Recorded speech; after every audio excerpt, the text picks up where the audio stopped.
Hi everyone, welcome to today's video. Today I'm going to be doing an oil painting demonstration for the first time. I'll be working on a photo study of Paul.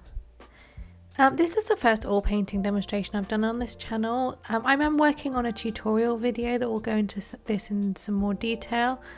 Now in terms of the materials I'm using, nothing too complicated or too expensive.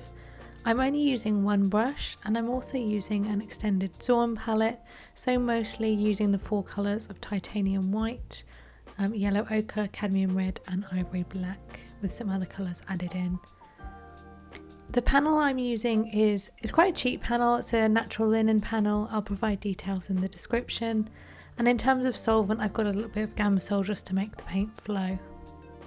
In my process, it's very similar to my drawings. I start off with like a rough blocky sketch where I'm just trying to look at the main shapes in the photograph and just map those onto the canvas. I'm using quite a filbert brush, so quite a narrow brush, and I'm almost using it like I use a pencil.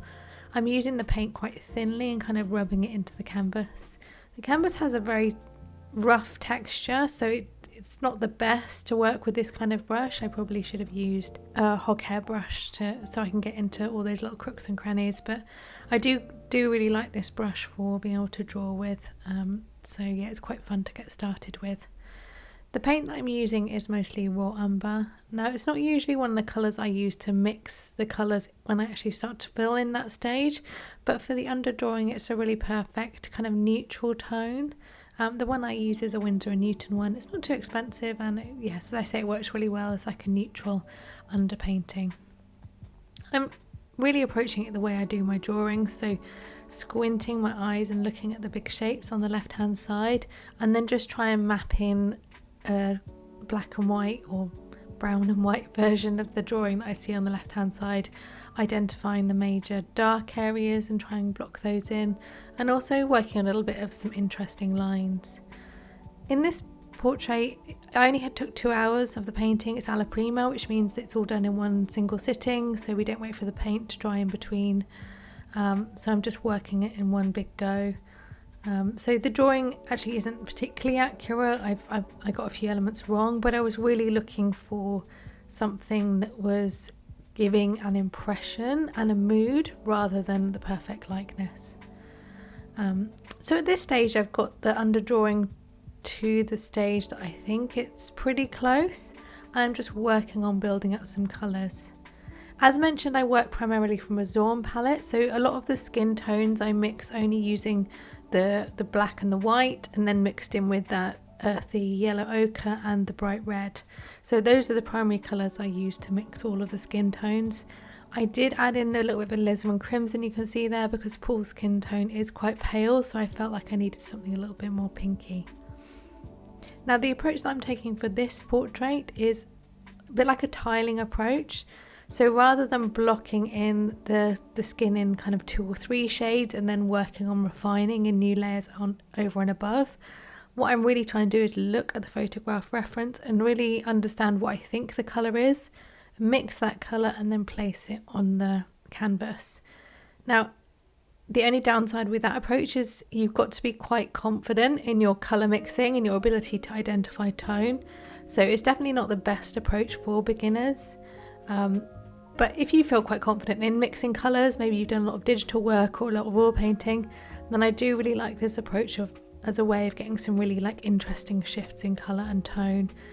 Some of my favourite artists, including Travis Schlatt, use this approach, and I think it just gives a really effective approach. So yeah, I'll share some of Travis's work in a minute so you can see what his work looks like.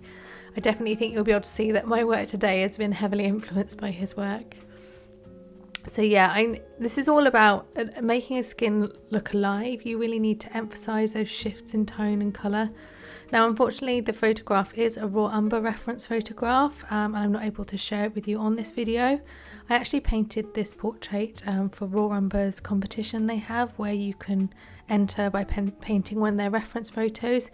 It is free to enter. Unfortunately the deadline for entry is tomorrow, so you probably miss it, but that's one to keep an eye out on for future years, as it's a really great art competition that's, as I say, they provide all the photo references, it costs nothing to enter, and there's the opportunity to win £500 or £1,000 prize if you have the best work. So yeah, I'll share a link that I really love Umber. They've got some really fantastic lessons and references. It's a really great resource, so do definitely recommend giving a follow.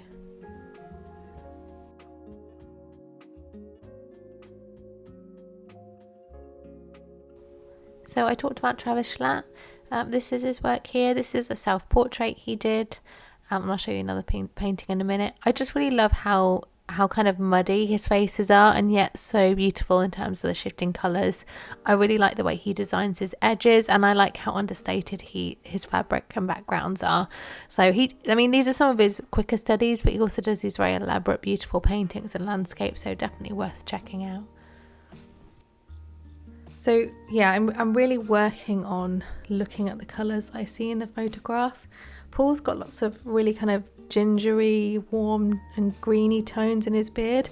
So really trying to focus on getting those mixed correctly and applied, I think, is a really interesting exercise. I really rate doing this digitally as well. I'll link a video in above to my digital exercise that I do. If you do have an iPad and Procreate, I think practice doing this in digital is a really mess-free, easy access way to get used to understanding skin tones and figuring out how, by really observing shifts in tone and hue and saturation and value and being able to replicate those, I think you can end up with something that looks really alive. So yeah, it's definitely not something that you click straight away. It takes a little bit of practice for your brain to really understand that something that can look quite kind of neutral and alive when you get in close actually is a bit of a mess. So kind of picking your way through that and figuring that out does take a little bit of time and practice.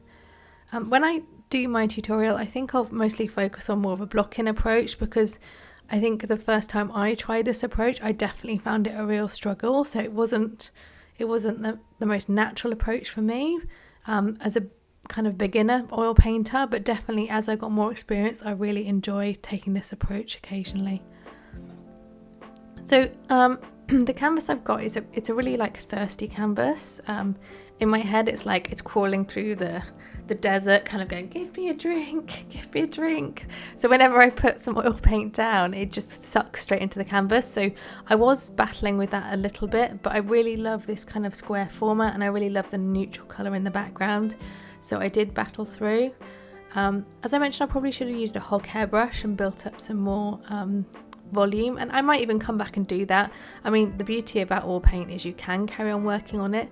This will take between 2 and 3 days to dry, so I can either come back to it tomorrow or today, or I can come back in a week or so when it's dried and add some more layers over the top. You can really kind of go in and keep working on things, and it's not like watercolor where once you've put something down, that's it, you're stuck with it. You can really endlessly add on and change oil painting. So for example, on his right hand eye, so the one on the left hand side, I definitely got that in the wrong place. I got it too far down, but it's really easy for me to move that up, and I still don't think I've got it in the right place, but just knowing that you can just always move things around just gives you, like when you work in pencil, it gives you that kind of freedom to understand that you can just have a little play and an experimentation, and you don't really know how it's going to end up. It's just going to be lots of fun finding out. I think one thing I really like to do is mix lots of colours. So you can see on the right hand side, now the palette I've got, the wooden palette I've got is one that I picked up in a charity shop for 50p. It's not the best, but I just managed to squeeze it on this my easel with my oil canvas, so it kind of worked quite well for this video.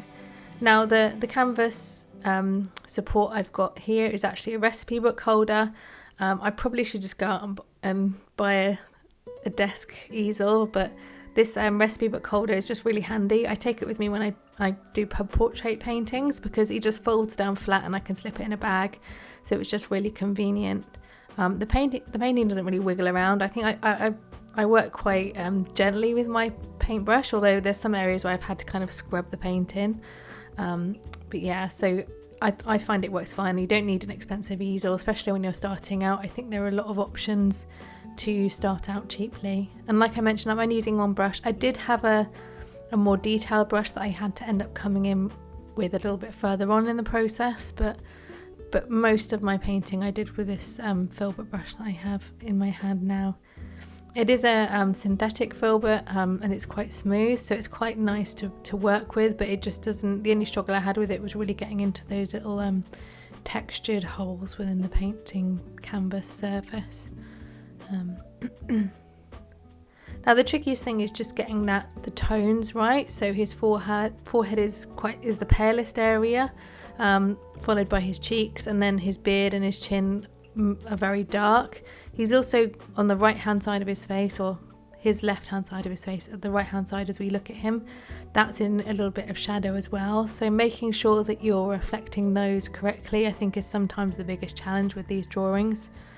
I did kind of have a little play with bringing a lot of greys into his face, so you can see there's very strong greys down the side of his face on the right and left hand side. I think once you kind of observe people more, you do pick up on some little tricks and things that can work well when you're painting. Like, for example, when you have the light falling on the face and the face is straight towards you, often that's where you kind of get the most saturated colours. But then as the face moves away, so around the sides of the face, it often goes kind of more grey, and the kind of shifts, like the hue shifts more towards grey. So kind of sometimes exaggerating and playing with some of those ends up with a really cool portrait. I think the biggest thing for me was just kind of getting those kind of shifts and tones down. I was aware that the fact that the likeness wasn't super great. Paul's I think he's probably about 30 or maybe in his late 20s, and I've made him look a bit of an old man here. So yeah, it's always fun, like how much do you want it to look like the person you're trying to paint, and how much do you just want it to be a cool painting? I think it was more of the latter for me, which is why I didn't bother with an overlay or anything like that. But there was like a slight amount of irritation with certain elements of the painting that weren't looking quite right for me. So yeah, I might go in and fix a few bits and pieces later on. I think for me at the moment, looking at this, it's the mouth and the bottom lip in particular doesn't look quite right, but as you'll see, I kind of fix that in a minute. So as I mentioned, this recording took 2 hours, so it took me 2 hours of painting last night to finish this. I've sped it up about 5 times, so it's pretty quick, and I think I'll just speed it up a little bit more now. So I mean, a lot of the stuff that I'm doing now is tweaks, so I'm just really looking at the colours I have laid down and seeing where they don't look right. So are they too dark, are they too light, are they too saturated, and so on, just kind of figuring out what I need to do to the painting to make it more convincing. I'm also I've realised I've kind of left off his body a little bit, so I'll be blocking in some of that colour in a minute as well. I do really like the scratchy, kind of sketchy backgrounds. I've achieved this by I'm not really using much solvent at all, so I'm pretty much using just the oil paint with like the tiniest bit of solvent just to get things moving. So I'm really painting quite thick, gloopy, dry paint, and kind of really working it into the canvas. So yeah, it's a little bit of a battle, but there's just something about these canvases that I really love that about it. It just always ends up with a cool effect. My only downside is because the canvas is so thirsty, it kind of sinks in overnight and never looks quite as good the next day. So I think I'm probably going to have to come in and just kind of beef up some of those colours a little bit later, just to make sure I kind of maintain the look. So in terms of oil painting, I've only really been oil painting properly for like maybe 1 or 2 years. I've not really been doing any like proper courses. I didn't go to art school, so in terms of the way I've learned, it's mostly through like online courses and online sessions. I've gone along to a few workshops. I found the Danny Furland workshop really helpful, so if you ever get the opportunity to study with him, I would highly recommend it. I'll put a link to his socials. I appreciate the workshops are a massive luxury. I'm not a full-time artist. My day job, I work in IT, so this is really my hobby and my passion. So yeah, I can kind of, although I don't have a lot of time to dedicate to oil painting, I do have a little bit of money that I can spend, on some things, like workshops. So I can make some strategic investments. And I think kind of doing a workshop with an artist from life, especially if you pick the right artist, can be really valuable. But there are online options as well. So I did Steve Forster's training. That was fantastic. Steve Bauman, who I often talk about, I think he's got some oil painting lessons on his Patreon. Also Raw Umber. I mean, if you're a fan of Raw Umber, they've got some free drawing sessions, but you can pay a subscription and just try that out for a few months. They've got tons of oil painting lessons. Their resident artist, Lizette Dingelman, she's a fabulous artist. I've actually got one of her paintings of this guy, Paul, on my wall behind me. So yeah, there's some very talented artists that work for Raw Umber.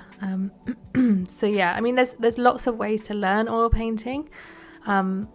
And also you can just kind of figure out yourself. I go along to pub sessions where I paint from life in a pub once every fortnight, and doing that is really helpful way of practicing, because you're kind of really limited in time. So if you can get people to sit for you and while you paint them, I think it's a little bit awkward, but it's a really good way to learn. I was on TV last year, Portrait Artist of the Year, doing oil painting, so I did really kind of double down on it last year. I found out in February I was on the show, and it was filmed in April, so I did lots and lots of oil painting last year, and that really helped move my practice along. I think if you do like drawing, oil painting is a really great one to pick up at some point. But I think that the wonderful thing about oil painting is you can get good at it just in some ways, just by doing lots and lots of drawing. You don't have to pick up the oil painting brush. If that's not something that you have room in your life for right now, if you can't handle the mess, if it just seems too much, I think if you keep working at art, there's so much overlap, especially if you do a bit of digital work as well. There is so much overlap with other mediums that it's just something you can pick up when you're ready or when you fancy it at a later stage, I found. And just even if I don't get to do much oil painting, I still find I improve so much just through the amount of drawing and sketchbooking that I do, and all the master studies. It's amazing like how important being able to observe and capture accurate likeness in drawing, how much that makes a massive difference with oil painting. Because if you think about it, all I'm doing at the moment is I'm just drawing. The only difference is I'm using a little bit of colour, but it's just constant drawing with a paintbrush. Yeah, but there is a lot to learn, because it's not just obviously drawings. I think drawing's a foundation and the most important thing, but you do have to figure out the brushes, figure out the canvas, figure out how to mix oil paints. So no doubt there is a lot to learn with oil painting, but I think it's just such a yummy, rewarding medium that I think a lot of people, especially portrait painters, a lot of people gravitate to oil paint. I mean, Sargent, who's my favourite artist, his oil paintings are wonderful. Although I have to admit, I think I prefer his charcoal drawings to his oil paintings. Although his oil paintings are wonderful, I do get quite drawn to more of the contemporary artists. Not that they're better than him, because I think it's impossible to compare and say that. But I find a lot more of the contemporary artists more compelling sometimes, which is like sacrilege. I do have like a Sargent oil painting book behind me that I'm working through, and I will do a few master studies of his work, I think. But yeah, I think we shouldn't dismiss contemporary artists as well, because there's some really fabulous ones out there. So here I've switched to that kind of really fine brush. The filbert brush, you can do a lot with it, especially as it had quite a fine tip to it, so I was able to do quite a lot, but I just found it a bit difficult for these like tiny details. The canvas I'm using is quite small, so it's like 20 centimeters by 20 centimeters, I think, so it's very small, and some of those kind of details around the eyes I was really struggling with. I was also struggling with the fact I got his eye in the wrong place a little bit as well, and the kind of porosity of the canvas was like thirstily drinking up all my oils, so it was a battle a little bit. But I think sometimes when you end up like fighting an oil painting, like at the time it gives you like a really like negative emotion towards it sometimes, but I find sometimes those are my most interesting paintings. So yeah, for sure, it's always good to push through. I mean, if nothing else, you'll learn something, I'm sure. I think a lot of artists using really smooth surfaces. I like using those too, but it's like in a bit of an adaptation really, because if you're using a very smooth surface, you've got to use different paint brushes, you've got to apply paint in a different way. So I think it's good to kind of try different mediums and see what works. I'm spending a lot of time like moving around and trying to look from different aspects, so apologies if my head is sticking in the shot a little bit, or my nose. I'm just trying to really make sure that I can see well. I do have some studio lights, so I've got, you know, I'm quite well lit here. I'm painting at night time, but yeah, so it's still sometimes like the oil painting is quite reflective, so it's quite difficult to see what you're looking at sometimes when you're painting. So I'm quite close to the end of the video now. I have sped it up a lot because there's lots of just like noodling with tiny little details with a tiny brush. That kind of final stage can take forever, so I really had to hold myself back, and unfortunately I had a hard time limit, so at this point I kind of had to stop. So this is where I got to after 2 hours. I think I will go back to it and build up a few more details. Paul's shoulders are very like understated, underpainted, and I think there's a few little tweaks in his face. But overall I just really liked the way this turned out, and the mood was really cool. So yeah, a really successful 2-hour session. I am working on that tutorial session. I've also got a few pencil drawings that I've been working on that I will hopefully post soon. So keep an eye out for more videos very soon. Thanks all for watching. Bye.